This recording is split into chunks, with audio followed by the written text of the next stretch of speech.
मुख्यमंत्री महाराष्ट्र राज्य आदरणीय एकनाथजी शिंदे, शिवसेना मुख्य नेते, सोबतच आदरणीय परिवहन मंत्री महाराष्ट्र राज्याचे प्रताप सरनाईक। मी या ठिकाणी सर्वप्रथम मान्यवरांना विनंती करेन की आपण शिवसेनेच्या प्रथेप्रमाणे छत्रपती शिवरायांच्या प्रतिमेस या ठिकाणी आता पुष्प आपण अर्पण करायचे आहे।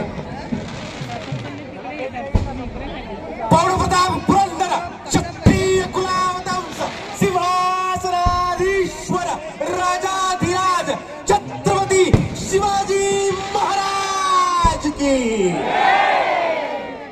सोबतच हिंदू हृदय सम्राट स्वर्गीय बाळासाहेब ठाकरे यांच्या प्रतिमेस आणि